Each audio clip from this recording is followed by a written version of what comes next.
We're going to talk. We do this every Thursday, give you our picks on Thursday going into the weekend. But the biggest game in college football, beyond a shadow of a doubt, is Penn State on the road against Iowa. I'm going to look. Basically, it was near a pick'em when I was looking at the lines last night. I'm checking right now, live odd on FanDuel, to see exactly where that game is with Penn State going up against Iowa. That game, by the way, 3 Eastern kick, I believe, on Fox. Good job drafting games there. Iowa now out to a 2.5-point favorite, but you have to pay some juice. I'm going to be on the under here, under 41.5. I just don't think either one of these teams is going to be able to score. Now, turnovers can obviously throw unders for a loop, and we saw Iowa be the beneficiary of, I think it was 7 turnovers on Friday on the road against Maryland.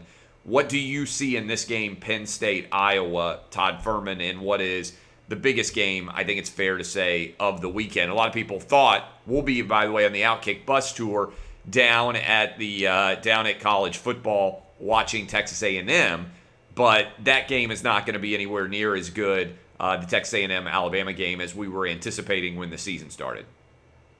Yeah, I was going to say, can you decide to pivot on your bus trip and instead of going to College Station, just head over to Dallas with the Big Noon Kickoff crew, if that's where they're going to be for the Red River rivalry, or exactly what network that game will be on.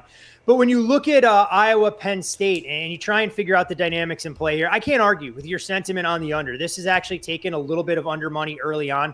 Curious to see where the price settled. This Iowa defense is the real deal. And when you go back to the start of last year, Iowa's now won 11 football games in a row. I believe 10 of them are by double digits, and they don't do it with anything explosive on the offensive side. I mean, they're more or less game managers because they trust their defense to create short fields, force turnovers. And I think one of the more incredible stats going into that game Friday night in College Park, Talia Tagovailoa hadn't thrown one interceptable pass as graded by Pro Football Focus going in, and then he gets picked off 6 times by that Iowa secondary. So no doubt Sean Clifford and your boy James Franklin will have their hands full going into Kinnick. I do think this game being played during the day instead of under the lights actually is a boon for Penn State. And if the number got out to a full field goal, I'd be inclined to look at the Lions here, because I think when you assess their overall profile, their win over Auburn is going to look better and better, in my opinion, by the week. Defensively, this team is a little bit underrated. And when you look at some of their offensive weapons, if Sean Clifford can avoid a costly interception, I think Parker Washington and Jahan Dotson could put pressure on an Iowa defense. But the only way I'd even consider the dog would be at a full field goal. And like you said, under makes a ton of sense. But in college football, man, is it scary to go under totals at 41.5, having no wiggle room. No doubt. There's 3 other top 25 games, by the way. You hinted at one of them, Oklahoma, Texas. I'm on the Longhorns, just giving people an early preview here. Plus 3.5 is that number right now. I think Texas wins this game outright. I'm curious if you have any early read on that game. Arkansas, Ole Miss. I'm going to be on Ole Miss -6. I think that Arkansas got exposed a little bit. And in the Auburn-Georgia game, I got to figure out what's going to go on in that one. Georgia is out to a 14.5-point lead.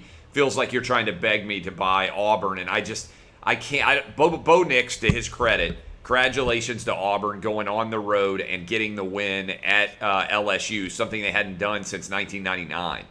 But I just feel like Bo Nix against this Georgia defense is potentially going to be a Halloween horror film early style. Do you have any early reads on those top 25 matchups? Yeah, the Georgia-Auburn game, I think you're right. It's difficult to go to the window with a ticket on Bo Nix. The play he made, though, to keep them in the game against LSU, absolutely incredible on 4th down. You know, like a whirling dervish in the backfield before he's able to find a receiver in the end zone. I mean, that game had a chance to get away from them real quickly, but credit to Auburn. They hung around and were able to make plays late in that contest with some great adjustments in the second half from Derek Mason. And I think if Auburn's going to be competitive, it's got to be on the defensive side of the ball. Low-scoring game, but it wouldn't shock me at all if Georgia beat them again this year, 27-6 or something close like we saw last season. Arkansas Ole Miss for me is fascinating because I do wonder if some of the wind has been taken out of the Ole Miss sails. They put so much into that Alabama effort.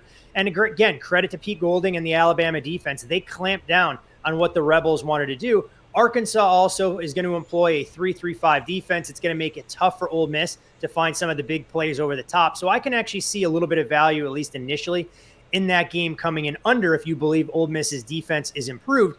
And you mentioned the Red River rivalry. This is a game during the summer where Oklahoma would have been more than a touchdown favorite. Obviously, the Sooners have been a disappointment on the offensive side. They've yet to cover against an FBS opponent in the early going. Their only cover this season was against Western Carolina, a game they won 76-0. But you look at this Texas team, and while they're clicking on all cylinders offensively, I think this will be their biggest challenge on the defensive side because Oklahoma has exceeded expectations there. So if they're able to confuse a young quarterback, this could be a buy low opportunity for the Sooners, but that's definitely a game I need to dig into. At least on the surface, the numbers suggest Texas is the side, but I'm very curious to see public sentiment, knowing that the Longhorns have become the it team, and I think people are extremely down on the Sooners amid their slow start.